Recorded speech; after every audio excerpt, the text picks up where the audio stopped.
माहौल में बोलना पड़ता है, बट कोशिश करती हूँ फिर भी, है ना? कुछ भी गलती हुआ तो माफ कर दीजिएगा मुझे, माफ कर दोगे ना? देखिए अब सना बोल रहे कोशिश पे दुनिया कायम रहे। हम ज्यादा वक्त नहीं लेंगे और आज हम आप लोगों को ज्यादा पीपीटी भी नहीं पढ़ाएंगे, क्योंकि आप लोग इतना एक्सपर्ट हो कि आप लोग हमें पीपीटी पढ़ा दोगे। तो हम बस छोटे छोटे स्लाइड्स लाए हैं, एक दो, बस फॉर्मेलिटी के लिए। बाकी तो हम यहाँ पे बस आप लोगों से मिलने आए हैं, क्योंकि आप लोग गुड़गांव आते नहीं हो तो हमें आप लोगों के इलाके आना पड़ा। हम बस शुरू कर लेते हैं। हम मिस्टर नरेश कपूर सर को बुलाना चाहेंगे और सर थोड़ा सा बताएं हमें, क्योंकि हम बहुत लंबे ब्रेक के बाद मिल रहे हैं।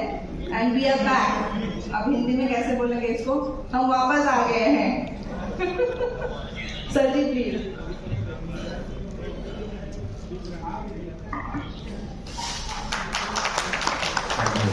गुड इवनिंग एवरीवन, अस्सलाम वालेकुम। जैसे ललिता ने बोला कि हम लोग यहाँ जरूर आए, पर मैं एक चीज़ से डिसएग्री करूँगा कि आप में से बहुत सारे लोग सनर आ चुके हैं। ऐसा नहीं है कि नहीं आए, बहुत सारे लोग सनर आ चुके हैं और मेरी तरफ से बहुत बहुत शुक्रिया सपोर्ट करने के लिए हमेशा की तरह, और आगे भी हमें ऐसे ही सपोर्ट करते रहिएगा। और अभी जो हमारे कुछ नए डॉक्टर्स ज्वाइन किए हैं, पर्टिकुलरली लीवर ट्रांसप्लांट और बोन मैरो ट्रांसप्लांट और मेडिकल ऑन्कोलॉजी में, और साथ में हमारे पुराने जो डॉक्टर्स हैं वो भी हैं, तो हमने सोचा एक इंट्रोडक्शन भी हो जाएगा आप लोगों के साथ में और हम लोग भी आपस में मिल लेंगे, इसलिए हमने आज की ये गैदरिंग इकट्ठी की है। और thank you so much for coming everybody, बहुत बहुत शुक्रिया। और इंशाल्लाह आगे सनर में मुलाकात होती रहेगी और हम चाहते हैं कि सब लोग वहाँ पर आए और सब लोग एक बार सर्विसेज जरूर देखें, आउटकम्स देखें, डॉक्टर्स के साथ में मिलें और आप कहीं निराश नहीं होंगे। जब भी आप आएंगे आपको लगेगा कि नहीं है बेटर ही काम कर रहे हैं। तो बहुत बहुत शुक्रिया। और आगे डॉक्टर्स को बुलाते हैं और डॉक्टर्स को कहते हैं कि थोड़ा सा अपना ब्रीफ इंट्रोडक्शन दें। हमारे फर्दर डेवलपमेंट के बारे में थोड़ा सा बता देंगे? एक और जरूरी चीज़ ये है जो बताने के लिए, जो ललिता ने थैंक यू वेरी मच याद दिला दिया मुझे, कि सनर अभी जिस उसमें आप रूप में देख रहे हैं वो 130 बेड हॉस्पिटल है, जहाँ पर हम सारा हाई एंड काम करते हैं, हर तरह की सर्जरीज करते हैं।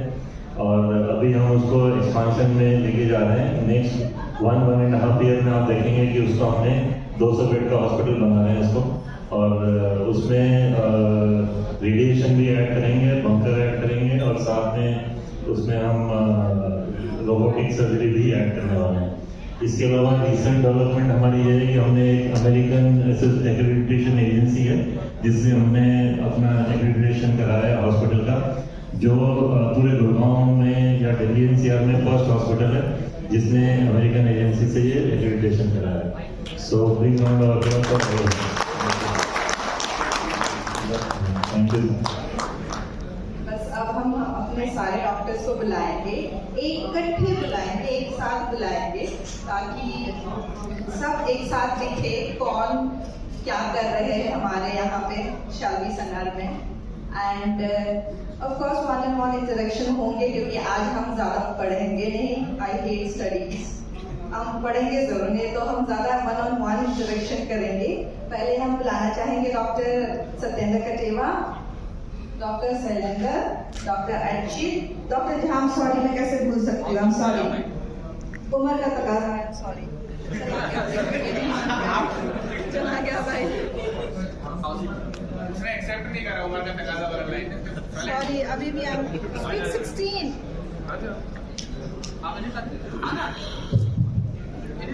Sorry doctor Vineet. हाँ जी, अब स्कूल टाइम में बड़े लोग हमें पनिशमेंट देते थे, आज मौका मिला है मुझे बड़े लोगों को पनिशमेंट देने का। डॉक्टर विनय आए हुए हैं आज तक। अच्छा ये रहा, मुझे लगा मुझे पनिशमेंट होगा। नहीं आपको कैसे छोड़ेंगे, सबको एक साथ देंगे तभी दिल को सुकून मिलेंगे। एक साथ पनिशमेंट देंगे, इनको खड़ा करा के इंट्रोडक्शन लेंगे हम। Sir please. हाँ जी डॉक्टर। मैं डॉक्टर डी के झा कार्डियोलॉजिस्ट हूँ। मैंने all India institute of medical sciences से अपना DN किया था आज से 30 साल पहले, और उसके बाद 12 साल एस्कॉर्ट्स हार्ट इंस्टीट्यूट में यहीं पर मैंने काम किया पारस हॉस्पिटल। और जब से सनर हॉस्पिटल खुला है तो शुरुआत से इनके साथ लगा हुआ हूँ। यहाँ पे हम एंजियोग्राफी, एंजियोप्लास्टी डिवाइसेस, और रिसेंटली हमने एक बहुत ही डिफिकल्ट टारगेट प्रोसीजर जो बाकी अस्पतालों से रिजेक्ट हो गया था, सभी ने मना कर दिया, तो वो अभी हमने किया। इसके अलावा भी हम एंडोग्राफ, स्टेंटिंग और structural heart disease device, aperture closure, ये सब प्रोसीजर्स यहाँ पे कर रहे हैं और बहुत ही अच्छा रिजल्ट रहा है, क्योंकि सनद में माहौल बहुत अच्छा है और क्योंकि CCU, ICU साफ सुथरे हैं, तो इधर रिकवरी रेट और पोस्ट प्रोसीजरल इनका रिजल्ट बहुत ही अच्छा आता है। Thank you.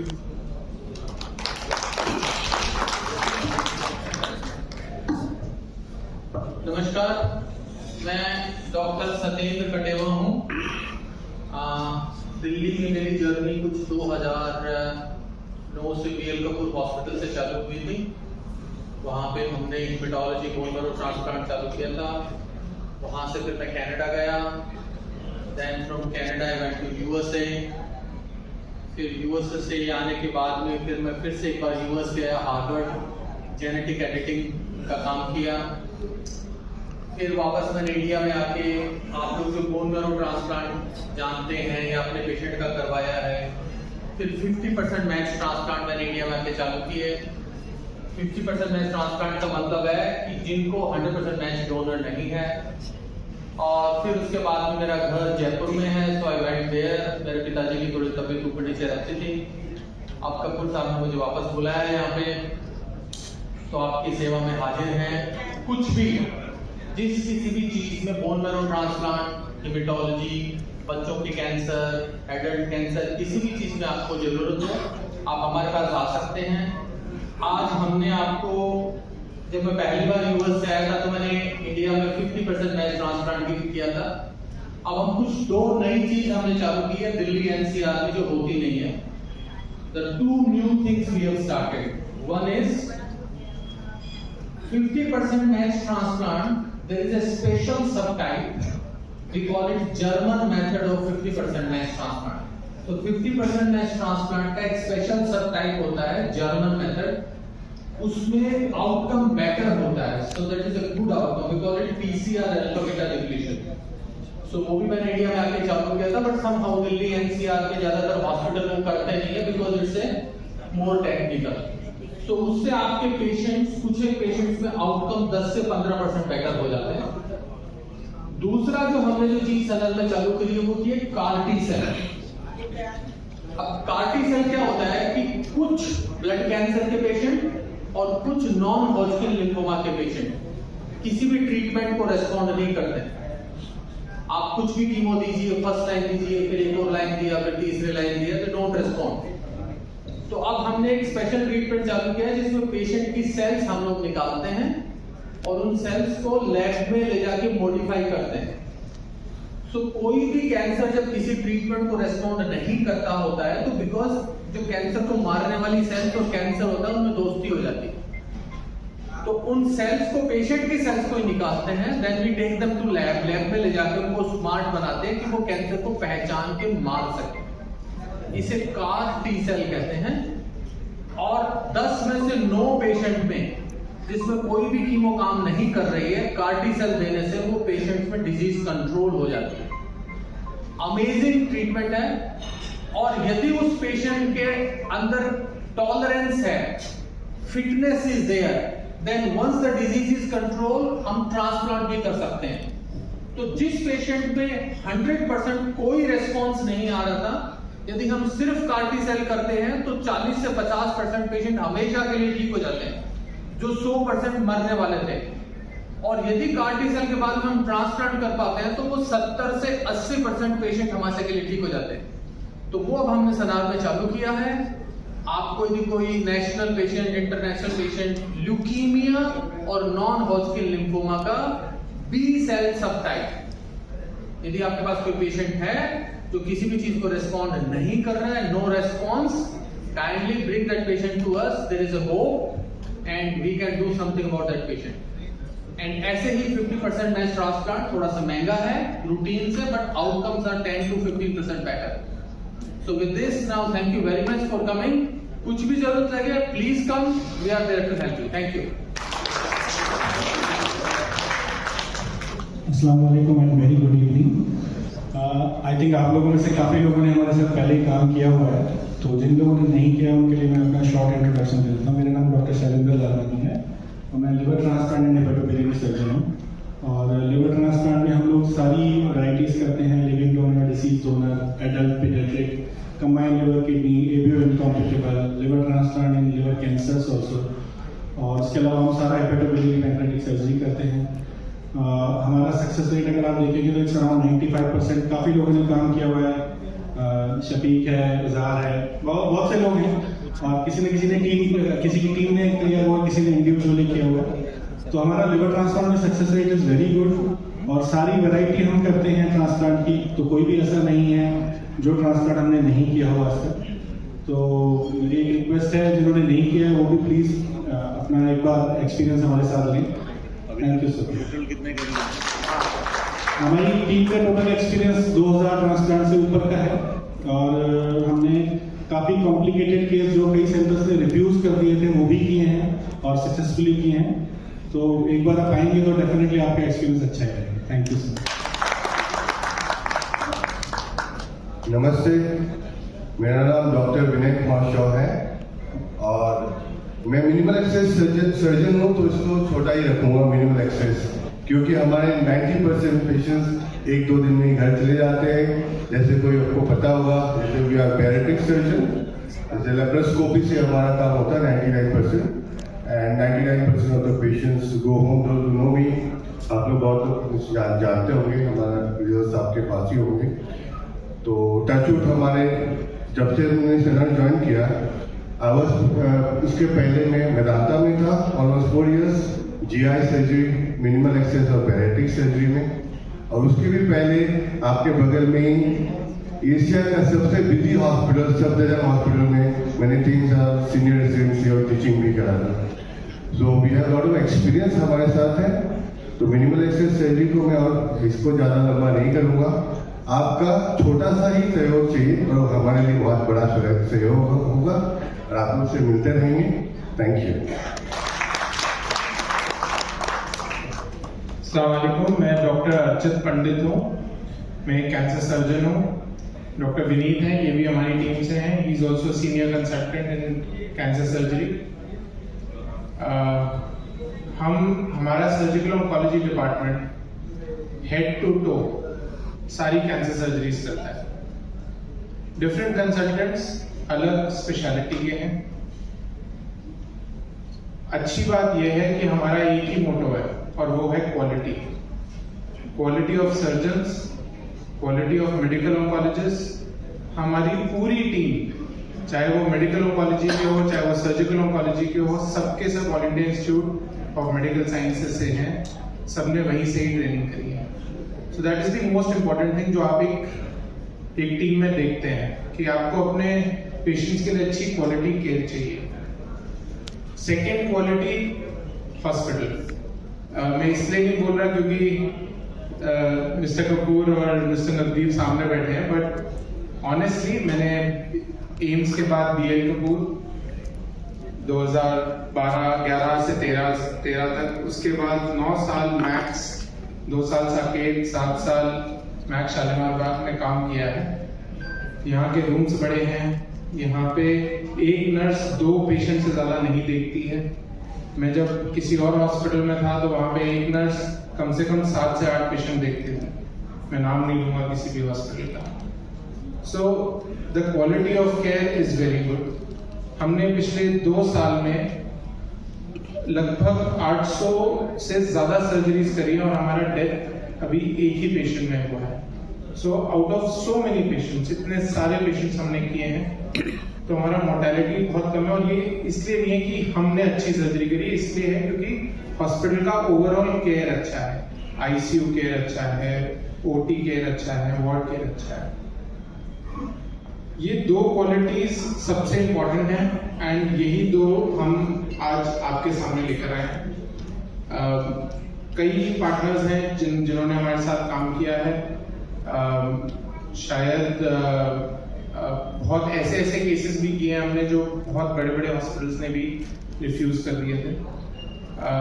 मैं यही बोलूँगा कि we are all very happy working at Sanar and हम यही चाहते हैं कि ये शाल्बी सनार ग्रुप और आगे बढ़े और बहुत अच्छा काम करे। Thank you sir for giving us this opportunity. Thank you everyone. Hello, मैं डॉक्टर विनीत हूँ।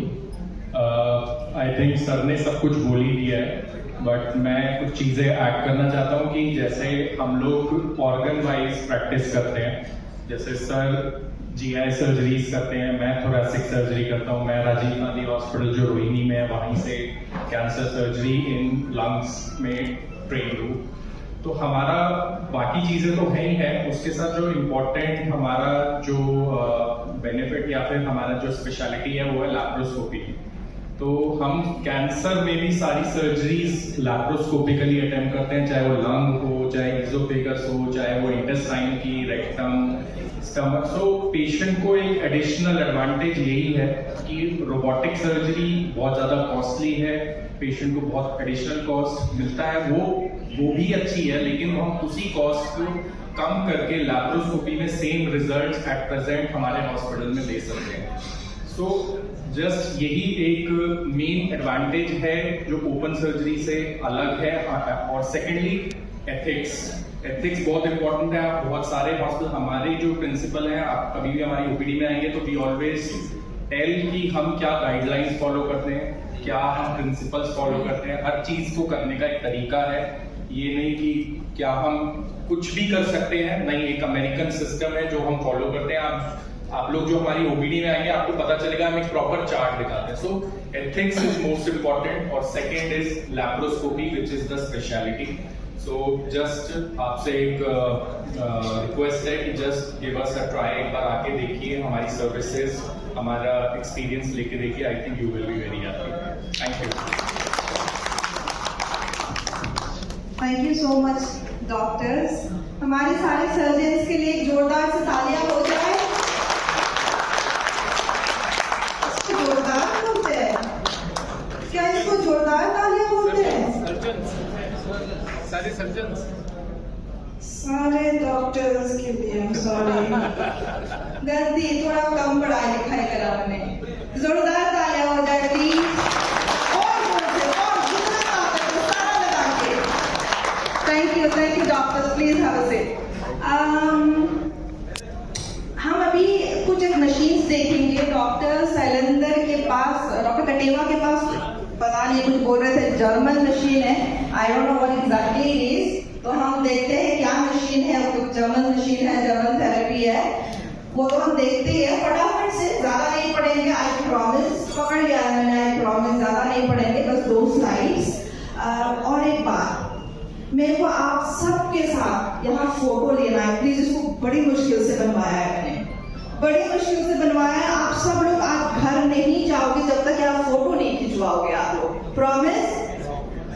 अरे आप कुछ बोल ही नहीं रहे। प्रॉमिस? इतना स्वीट सा लड़की खड़ी है, कोई तो वादा निभाए अपना। प्रॉमिस? बस सर जी प्लीज, आप आपका मशीन जो भी है मैं अभी प्ले करती हूँ। Then 50% matching में problem will be more. So this machine remove those cells. ये मशीन वो cells पहले हटा देती है ट्रांसप्लांट से पहले, जो बाद में प्रॉब्लम के चांसेस ज्यादा क्रिएट करती है। तो इसमें हम डोनर से सेल्स लेते हैं और ऊपर आपको जो बैग देख रहे हैं वहां से फिर इस मशीन के थ्रू पास करते हैं। 12 घंटे लगते हैं इस मशीन में सेल्स को प्रोसेस करने में, लेकिन इस मशीन के थ्रू हम वो सारी सेल्स हटा देते हैं डोनर बैग में से जो बाद में प्रॉब्लम करना चाहती हैं। तो अब ये महंगी तो होगी, बिकॉज खुदा जब हुस्न देता है तो नजाकत आई जाती है, तो थोड़ी सी महंगी है, ज्यादा।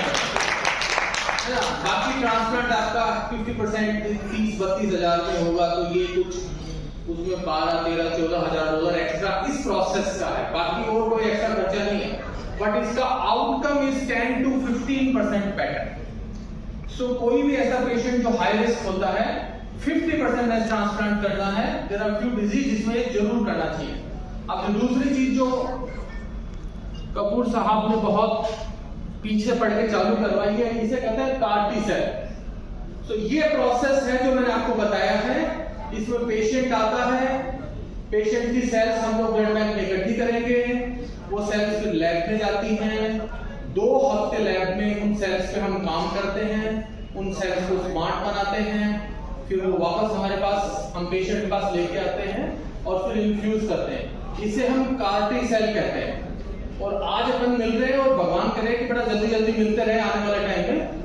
अगले 10 साल बाद में आप आज नोट करो, 2035 तक कैंसर का इलाज कीमोथेरेपी से सिर्फ 20-30% केसेस में होगा, बचे हुए 60-70% केसेस में CAR-T सेल से होगा। आप पेशेंट की सेल्स को निकालेंगे, आप उसको ट्रेन करेंगे, फिर वापस से कैंसर के अगेंस्ट देंगे। कीमोथेरेपी धीरे धीरे ट्रीटमेंट से बाहर हो जाएगी और आपके पेशेंट को CAR-T सेल से मेजॉरिटी कैंसर ट्रीट करें।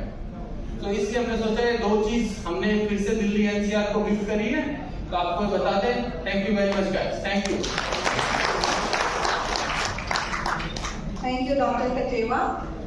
जिस किसी को भी कुछ भी सवाल हो सर के साथ, सर यही बैठे 1-on-1 बात करके आप अपने रिप्लाई ले सकते हो। तो नेक्स्ट बुलाना चाहूंगी डॉक्टर ललवानी को। थोड़ा सा आप भी अपनी पीपीटी दिखा दीजिए। हाँ, उसके बाद पहले पीपीटी, उसके बाद बोलूंगी मैं क्या है सर जी।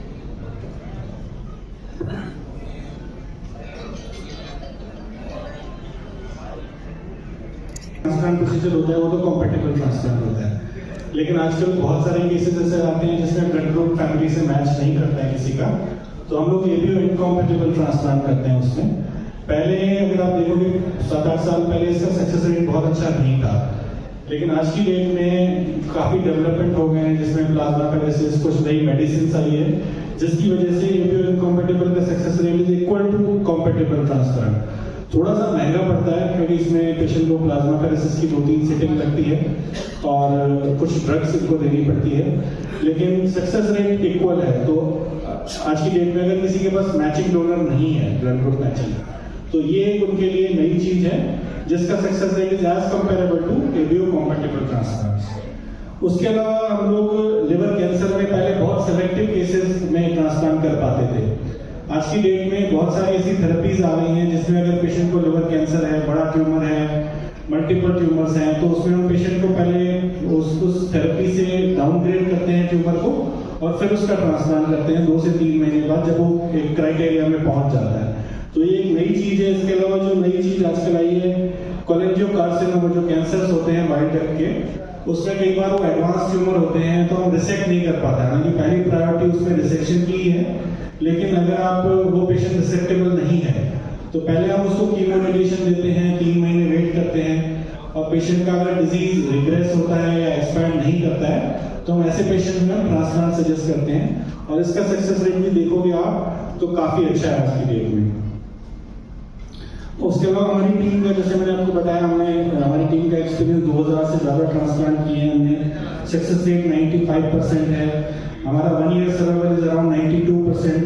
हमने काफी सारे कंबाइंड लिवर किडनी ट्रांसप्लांट किए हैं, काफी सारे डुअल लोब ट्रांसप्लांट किए हैं। हालांकि ये बहुत पहले करते थे क्योंकि पहले ये होता था कि अगर कोई बहुत हैवी पेशेंट है 120-130 किलो का तो उसको 2 डोनर की जरूरत पड़ती थी, तो उस टाइम हम डुअल लोब ट्रांसप्लांट करते थे। लेकिन पिछले 3 सालों में हमने इवन 140-130 किलो तक के पेशेंट्स का सिंगल लोब से ट्रांसप्लांट किया है, बिकॉज उसको हम पहले थोड़ा स्टेबलाइज करते हैं। अगर डोनर का लिवर का वॉल्यूम 650 ग्राम से ज्यादा है तो हम सिंगल लोब में काम चला लेते हैं। तो आज की डेट में अगर कोई सेंटर ये कहता है कि डुअल लोब ट्रांसप्लांट हम करते हैं तो बहुत कम केसेस में जरूरत पड़ती है, बट जब जरूरत पड़ती है तो हमने ऑलरेडी बहुत सारे किए हुए हैं।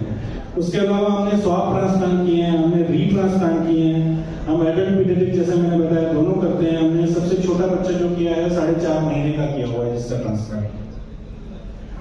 उसके अलावा ये हमारे कुछ अचीवमेंट्स हैं जिसमें हमने ABO incompatible even HIV positive patients में ट्रांसप्लांट किया हुआ है। कुछ पीडियाट्रिक पेशेंट्स ऐसे थे जिनकी पोर्टल में एब्सेंट थी, तो वो बहुत रेयर केस होता है, तो हमने 2 वैसे केस किए हैं जो पूरे वर्ल्ड में अभी तक 3 हुए हैं, उसमें से 2 हमने किए हुए हैं। उसके अलावा एक पेशेंट हमने किया जिसमें कार्डियक ट्यूमर, केवा का ट्यूमर था जो लिवर और हार्ट दोनों जगह इन्फिल्ट्रेट कर रहा था, तो हमने साइमल्टेनियसली हार्ट सर्जरी की और उसके अलावा हार्ट सर्जरी का पीडियाट्रिक कार्डियक सर्जन ने करी, साथ में हमने उसका सेम सेटिंग में लिवर ट्रांसप्लांट किया। तो ये अपने आप में पहला वर्ल्ड का पहला केस था। ये कुछ पिक्चर्स हैं जिसमें डुअल लोब हमने किए, जिसमें 2 लोब आप देख सकते हैं, राइट लोब एक लेफ्ट लोब। पीडियाट्रिक ट्रांसप्लांट में कई बार बच्चा छोटा होता है तो इवन लेफ्ट लेटरल लोब भी बहुत बड़ा होता है, तो उसको हम रिड्यूस करते हैं, तो उस तरह के केसेस भी हमने काफी किए हैं। तो ये हम रिड्यूस करें, जैसे हमने ये रिड्यूस किया ग्राफ बाहर निकालोगे तो सारी बाकी 3 जो छोटे छोटे पार्ट है वो हटा के जो सबसे बड़ा पार्ट है वो हमने इम्प्लांट किया पीडियाट्रिक पेशेंट्स में। और आजकल डेफिनेटली बहुत डिमांड आती है कि रोबोटिक और लैप्रोस्कोपिकली डोनर हो, तो ये हमारी एक मंगोलियन पेशेंट थी, मंगोलियन डोनर थी जिसने अपनी मदर को डोनेट किया, तो ये हमारा पहला लैप्रोस्कोपिक डोनर हेपेटेक्टमी का केस था, क्योंकि वो मॉडल थी तो वो चाहती थी कि मिनिमम स्कार हो, तो उसका हमने लैप्रोस्कोपिकली किया। तो आजकल हम लैप्रोस्कोपिक डोनर हेपेटेक्टमी भी करते हैं और जल्दी शहर में रोबोटिक भी लेके आएंगे, रोबोट भी लेके आएंगे, तो स्टार्ट क्योंकि हमने मणिपाल में स्टार्ट किया था, तो रोबोटिक तो हम यहाँ भी जैसे ही रोबोट आएगा हम रोबोटिक डोनर हेपेटेक्टमी भी स्टार्ट करेंगे। तो ये वो बच्चा था जिसका हमने किया था, जो जिसका पोर्टल में एब्सेंट था, ये कई सेंटर से रिफ्यूज होकर आ गया था कि हम नहीं कर सकते। ये हमारा मणिपाल का एक 4था या 5वां ट्रांसप्लांट था, जो वर्ल्ड का 2nd नंबर का केस था।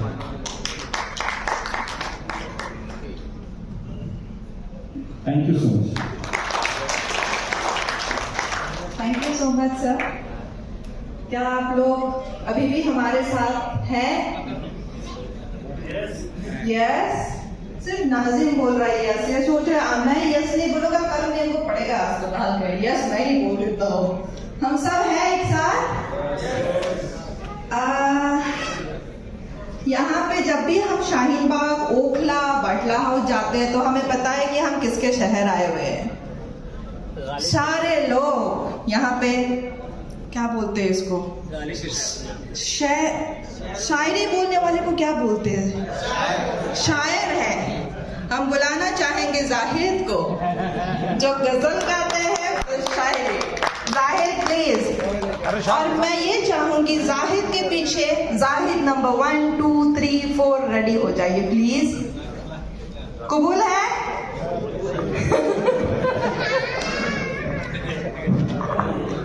अस्सलाम वालेकुम, गुड इवनिंग एवरीवन। बहुत शुक्रिया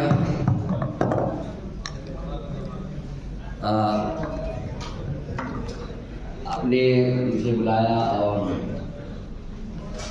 मैं शुक्रिया अदा करना चाहूँगा अपने डॉक्टर्स का। मैं शेल्बी में सनार शेल्बी में मैं काम किया हूँ, वहाँ काम करते हुए मुझे बहुत अच्छा लगा। और जैसे डॉक्टर साहब हैं, मैं जो सबको जानता हूँ, सबसे पसंद मिला भी हूँ कपूर से, और शैलेंद्र सर हैं और सर हैं, असल में पर्सनली मिला हूँ, मैं जानता हूँ कि कैसा काम है। और डॉक्टर हरनारायण सर हैं, उनसे भी हमने काम करा है, वो बहुत अच्छा मतलब एक्सपीरियंस रहा हमारा वहाँ पे। और जिस मकसद के लिए मुझे बुलाया गया है, मैं चंद अशार आपको सुनाता हूँ कि ख्याले वस्ल, सुनिएगा, कि ख्याले वस्ल दौराने वज़ू हम मसह करना भूल गए। ख्याले वस्ल दौराने वज़ू हम मसह करना भूल गए, फ़कत इबादत ना की थी उसकी और वो हमारा नाम तक भूल गए। फ़कत इबादत ना की थी उसकी और वो हमारा नाम तक भूल गए। तरन्नुम में कुछ अशार, इश्क करने के भी आदाब हुआ करते हैं, इश्क करने के भी आदाब हुआ करते हैं, जागती आँखों के कुछ ख्वाब हुआ करते हैं, हर कोई रो के दिखाते ये जरूरी तो नहीं, हर कोई रो के दिखाते ये जरूरी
you Zahid, thank you so much, शुक्रिया, थैंक यू। मैंने थोड़ा सा फॉरेन लैंग्वेज यूज कर दिया, हम शुक्रिया बोलेंगे। हम चाहेंगे सफदर इमाम जी को बुलाना चाहेंगे। हम आपसे शायरी बुलवाएंगे जी,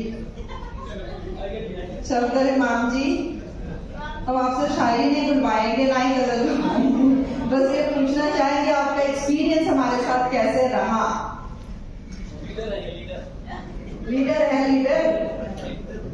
मेरा एक्सपीरियंस तो स्नार का मसाला बहुत अच्छा है, डॉक्टर भी बहुत कोऑपरेटिव है, इंटरनेशनल टीम बहुत अच्छी है, खासतौर से विधि गांधी, और जब बुला लिया तो उनके शौहर के लिए एक्शन किया। यूं बेसबब न फिरा करो, कोई शाम घर में रहा करो।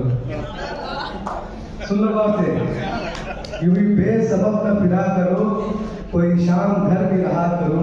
वो गजल की सच्ची किताब है, उसे चुप के पढ़ा करो।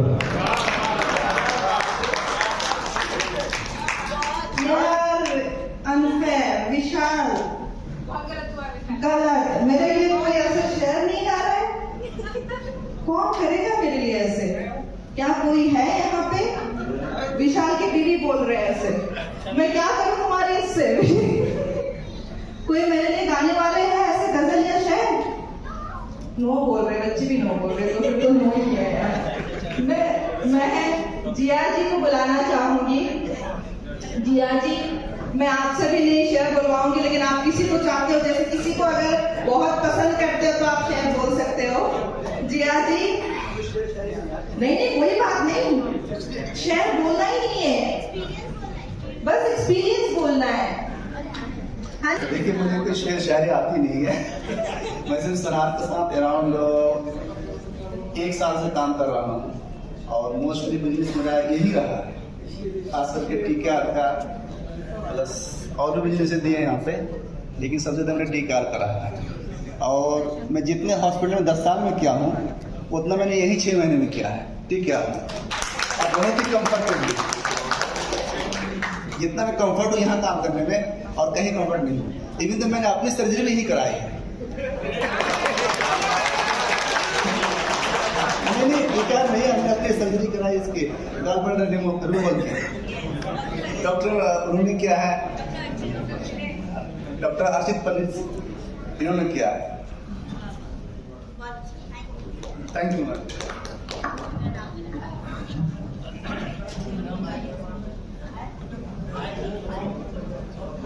किसी को कुछ बोलना है? किसी को कुछ बोलना है? नहीं, हाँ या ना? कुछ तो आए, कुछ भी नहीं आए, बीच का आंसर समझ में नहीं आते मुझे। जैसे मीनू में होता है, कुछ भी खा लेंगे। अरे गाना सुना दो। मैं सुनाऊंगी तो जितने फूल आए हैं। विशाल गाएगा विधि के लिए। अब विशाल को हम गाने नहीं देंगे विधि के लिए। हाँ, विशाल को हम विधि के लिए गाने नहीं देंगे।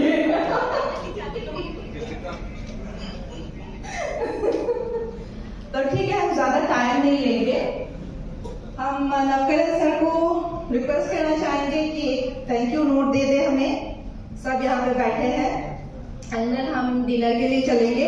हाँ, डिनर जाने से पहले फोटो खिंचवाएंगे प्लीज, है ना? ग्रुप फोटो एक खिंचवाएंगे प्लीज। हाँ तो बोल दो यार। ये आपके लिए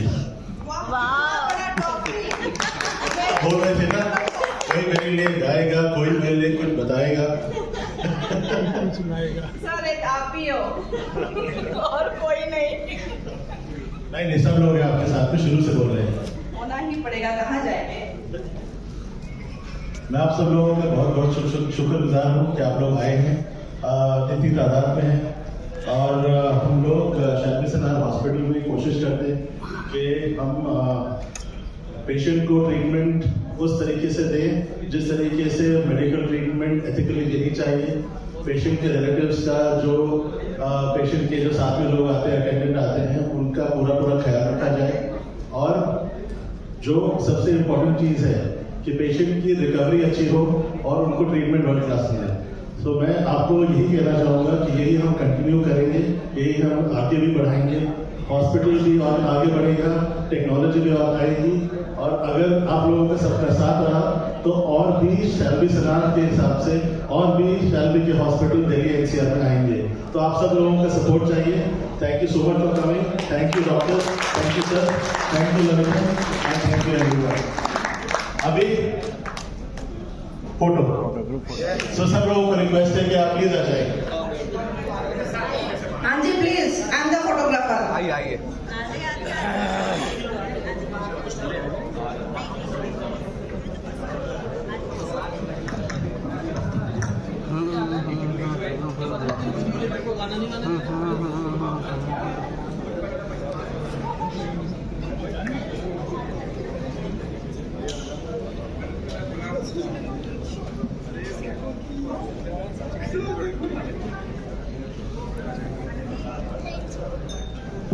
हाँ जी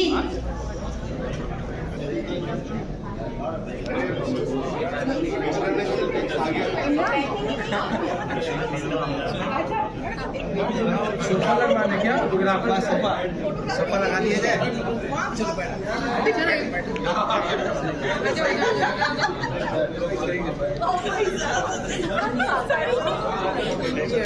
फोटो उतारने से ले रहे हो? मेरा कैमरा अच्छा है ना? वहाँ पे? अरे यार हाँ तो चलो भाई फोटो ले लो, हमारा भी ले लो। इधर फोटो उठाना वीडियो में चाहे आ जाए, फोटो में तो नहीं आने वाले। वीडियो भी हो रहा है। फोकस सामने रखो। जल्दी जल्दी बहुत सारे लोगों ने पेट अंदर कर रखा है।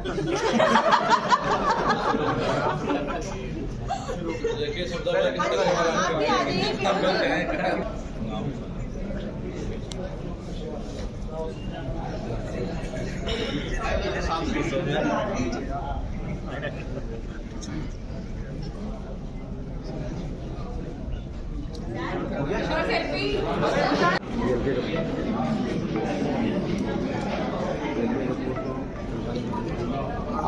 एक मिनट आपको दे दूँ, आप जो ये दवा दीजिएगा, ये दवा दीजिएगा, ठीक ठीक, ये जाओ जाओ।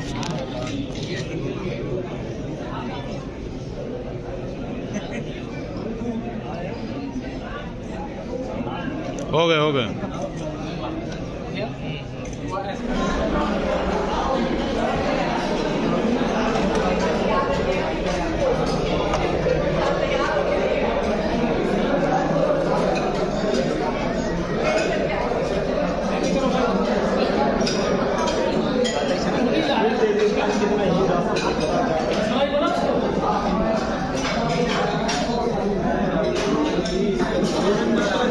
खाना खाते हुए खड़े होकर पार्टी में आया।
मैं हेमंत अधिकारी। आज जो है डॉक्टर शैलेंद्र लालवानी जी हैं, जो कि आज वास्तव में हम इस विषय में, जो कि आप डॉक्टर साहब वास्तव में जो लीवर ट्रांसप्लांट के केसेस नेपाल में वास्तव में नेपाल के जो ज़्यादातर जैसे लोग भारत के बड़ी आ रहे हैं, तो तो मैं पूछना चाहूँगा कि लीवर ट्रांसप्लांट तो सक्सेसफुल है या कर रहे हैं, सब सही है, लेकिन उसके विषय में तो बताइए, लेकिन इसको बचने के लिए वास्तव में लीवर की प्रॉब्लम आए ही नहीं, इसके लिए क्या हो सकता उपाय? इसमें देखेंगे तो आज की तारीख में जो कारण है लीवर डिजीज के, तो सबसे मुख्य कारण है अल्कोहल लिवर डिजीज। तो उसमें अगर हम अल्कोहल अवॉइड करेंगे तो ये डिजीज नहीं होगा। दूसरे जो कॉमन कारण है वो है हेपेटाइटिस बी एंड सी। अगर हेपेटाइटिस बी और सी को हम होने ही ना दें, लाइक हेपेटाइटिस बी जैसे है, उसमें अगर हम बचपन से ही वैक्सीनेशन करा दें तो हेपेटाइटिस बी होगा नहीं। ऐसा भी संभव है कि? हाँ जी, हेपेटाइटिस बी का अगर पैदा होते ही वैक्सीन लग जाए तो उसके होने की प्रोबेबिलिटी ना होती है। दूसरी चीज़, हेपेटाइटिस सी अगर किसी को हो भी जाता है तो आजकल बहुत अच्छी एंटीवायरल ड्रग्स अवेलेबल हैं, तो अगर टाइम पे डिटेक्ट हो जाए तो हेपेटाइटिस बी और सी का ट्रीटमेंट करना चाहिए। अगर वो ट्रीट करेंगे तो सिरोसिस होने की प्रोबेबिलिटी काफ़ी कम हो जाती है। जैसे फैटी लिवर ये वगैरह आता है, तीसरा वही मैं उसी पे आ रहा हूँ। इसके अलावा जो अभी आज की डेट में अगर आप 5 साल बाद देखोगे, सबसे मुख्य कारण जो होगा वो फैटी लिवर डिजीज होता है, जिसमें फैटी लिवर अगर टाइम पे ट्रीट ना हो तो 5 साल 10 साल बाद जाके सिरोसिस की स्टेज में आ जाता है। तो आज की डेट में आप देखोगे तो मोटापा बहुत कॉमन है, तो हम फास्ट फूड खाते हैं, हमारी हैबिट्स चेंज हो रही है, हमारी लाइफ स्टाइल बहुत लेजी हो रही है, हम सीडेंटरी लाइफ स्टाइल जी रहे हैं, तो उसमें मोटापा बहुत बढ़ रहा है। तो मोटापे की वजह से फैटी लिवर होता है, और फैटी लिवर को अगर हम ट्रीट ना करेंगे तो सिरोसिस। तो ये सारी चीज़ें हैं जिनको हम प्रिवेंट कर सकते हैं।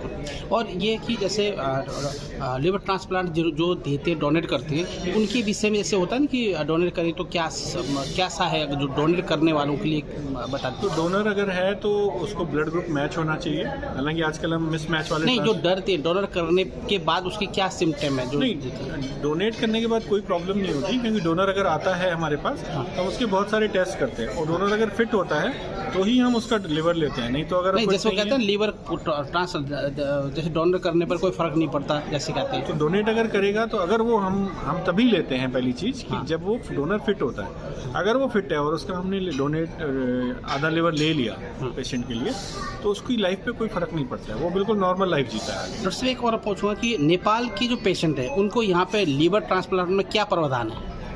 उनके लिए हमारे पास स्पेशल फैसिलिटी हैं, जैसे हमारे साथ कुछ नेपाल के लोग काम करते हैं, जैसे अभिषेक है, ये हमारा वहाँ काठमांडू में ही है ऑलरेडी, और यही पेशेंट्स की काउंसलिंग करता है, पेशेंट की पूरी प्रिपरेशन करके यहाँ भेजता है, और उनको हम स्पेशल कंसिडरेशन करते हैं और स्पेशल हम डिस्काउंटेड रेट में उनके ट्रांसप्लांट करते हैं। ये क्या संभव, कितने उम्र तक के लोगों को संभव होता है इसमें ट्रांसप्लांट? हमने जो मैक्सिमम किया है 75-76 तक भी पॉसिबल है, बट वो सब डिपेंड करता है कि कितना फिट है पेशेंट। अगर वो फिट है तो 75-80 तक भी ट्रांसप्लांट किया जा सकता है। डॉक्टर साहब जैसे ट्रांसप्लांट होने के बाद कितनी साल की उम्र है? जैसे किडनी ट्रांसप्लांट के 12 साल बताते हैं, ऐसा क्या है? अगर पेशेंट नॉर्मल रूटीन फॉलो करेगा, टाइम पे मेडिसिन लेगा, time to time follow up करेगा, तो बहुत अच्छी लाइफ होती है आज की डेट में।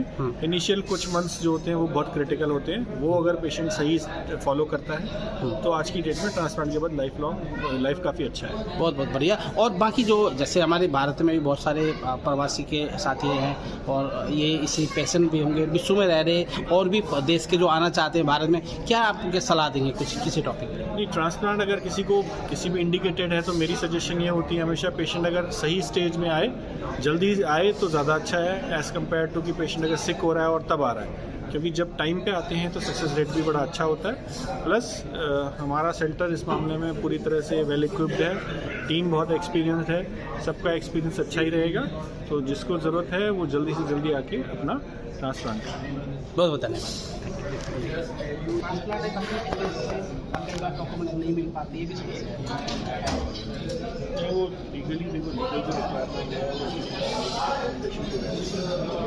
लीगल रिक्वायरमेंट उसके बाद ही हम ट्रांसफर करेंगे, लॉ ही उसके अकॉर्डिंग। अगर वो लॉ के अकॉर्डिंग हम अगर इलीगली कोई चीज़ करते हैं तो वो हमारे सेंटर में डोनर में ऐसा नहीं होता कि यहाँ पे कोई देना चाहे या कोई डोनर फैमिली या ब्लड रिलेशन या फैमिली या डिस्टेंट रिलेटिव, अगर फैमिली में कोई नहीं है, किडनी और लीवर का सेम है, किडनी लिवर का, अगर फैमिली में कोई नहीं है तो डिस्टेंट रिलेटिव हो सकता है, लेकिन उसके लिए वही जिसको मिलना पेपर वर्क या